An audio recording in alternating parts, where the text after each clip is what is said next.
tous, alors comme vous pouvez le constater, les conditions pour réaliser le journal télévisé aujourd'hui vont être un peu compliquées. Nous sommes en plein air puisqu'une panne généralisée nous oblige à vous parler depuis l'extérieur. Martial, c'est inédit, en 12 ans on n'avait jamais eu droit à ça.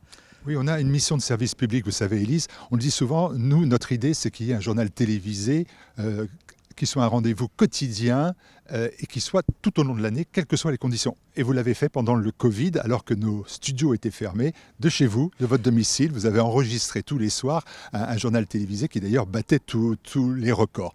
Eh bien, ça va être la première fois qu'on n'est plus en capacité de faire le journal télévisé parce qu'avec cette panne géante, nous n'avons plus accès bien évidemment à nos studios, aux enregistrements. Nous n'avons plus la capacité de faire les montages. Donc nos monteurs sont pour l'instant au chômage technique. Et puis nous n'avons même plus les unités de stockage qui nous permettent de fabriquer le journal et de l'envoyer aux téléspectateurs. Donc moralité, ce soir, la mort dans l'âme, il n'y aura pas de journal télévisé et c'est une première.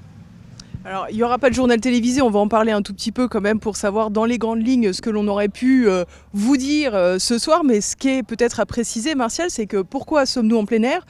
Parce que l'avantage de la lumière, c'est que celle-là, il n'y a pas besoin d'électricité, on arrive à peu près encore à se filmer. Et vous disiez tout à l'heure que le journal est une mission finalement de service public. J'allais dire, c'est notre vrai quoi qu'il en coûte. C'est pas celui d'Emmanuel Macron, il nous en coûte à nous, mais parce que c'est important pour nous et que, comme on l'a toujours dit, vous nous obligez, donc on doit à minima assurer cette mission. Cette panne, elle n'est pas de notre responsabilité. Évidemment. C'est-à-dire que là, l'ensemble des journalistes, l'ensemble des équipes, des techniciens, des monteurs, des cadreurs sont là pour faire le journal télévisé normalement. Donc c'est véritablement en dehors de notre propre volonté. Néanmoins, nous ne sommes pas en capacité. Ça remet en cause d'ailleurs toutes les questions de souveraineté numérique, etc. Vous en parliez samedi d'ailleurs. Oui, alors ça c'est la belle ironie, j'imagine, puisque le dernier samedi politique, enregistré avec Thomas Fauré, le patron de Waller, spécialiste de la tech. Évidemment, on évoquait justement cette question de souveraineté numérique. Alors, on n'avait pas imaginé des coupures géantes, comme vous l'avez dit, à des échelons locaux, comme c'est le cas aujourd'hui, et comme ce qui nous empêche aujourd'hui de pouvoir faire le travail normalement. Mais imaginez, et bien entendu, je dis imaginez, j'espère que ce n'est que du futur totalement hypothétique, imaginez en cas d'attaque extérieure, si on venait à nous attaquer sur les câbles sous-marins qui acheminent l'Internet, par exemple, qui achemine l'énergie avec les centrales EDF, etc. On voit bien, d'ailleurs, c'était d'ailleurs le premier sujet du journal quotidien de ce soir. On le voit dans le cadre de la guerre en Ukraine, il y a des frappes sur les infrastructures énergétiques.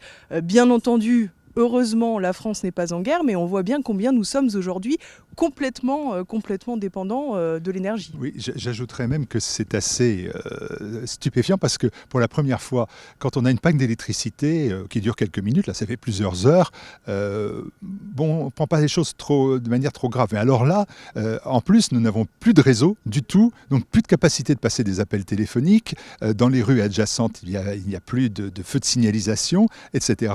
Voilà, c'est une démarche qui nous amène à réfléchir à la fragilité qui est celle de notre société aujourd'hui, de la réalité. Et alors c'est amusant parce qu'effectivement on parle toujours de souveraineté et on pense jamais à l'échelon le plus basique et le plus peut-être individuel ou communautaire en réalité de souveraineté, parce que là on se retrouve effectivement un peu dans des difficultés. On va, quand on aura terminé d'enregistrer ce passage, on va tout dire à nos téléspectateurs, je crois qu'on n'est plus à ça près, Martial. On va leur dire qu'il fait froid. Là, oui, il fait froid en plus. On va tout simplement prendre la carte sur laquelle a été enregistrée la vidéo, et il va falloir que quelqu'un se déplace dans une zone où il n'y aura pas la coupure électrique pour réussir à faire un montage et essayer autant que faire se peut, rajouter l'habillage, etc. Du journal. Alors ce journal, on en parle quand même brièvement, Martial, on reviendra bien sûr dessus demain dans une version plus large, du moins je l'espère, mais je vous l'assure. On aurait parlé évidemment de l'Ukraine, à travers notamment ce sommet européen organisé à Bruxelles, où Emmanuel Macron était. C'était organisé autour du président du Conseil européen, Antonio Costa, le portugais. Il y avait également l'OTAN, qui était présente, et le Royaume-Uni, comme quoi même quand on sort de l'Union européenne, on arrive toujours à avoir des relations étrangères, il faut toujours bon de le rappeler. Et la question était bien entendu la défense européenne. Alors la défense européenne, telle que l'entend Emmanuel Macron, on imagine que ça ne va pas forcément dans le sens de ce qu'on espère. Et la grande question centrale de tout ça, c'est bien entendu l'Ukraine, avec un désengagement total de Donald Trump sur cette question. Zelensky qui commence d'ailleurs à ne pas hésiter à mettre des vrais coups de pression sur le nouvel appareil républicain qui est au pouvoir aux États-Unis, puisqu'il a donné une interview il y a très peu de temps en disant que, contrairement à ce qui avait été dit, les 177 milliards de dollars qui avaient été votés par le Congrès n'étaient pas arrivés jusqu'en Ukraine. Ce qui valide donc tout ce que nous disons depuis le départ de détournement de fonds, parce que les contribuables américains, à qui on a expliqué que leur argent allait servir à combattre l'ogre russe, finalement, j'espère qu'ils demanderont des comptes, bien entendu, après.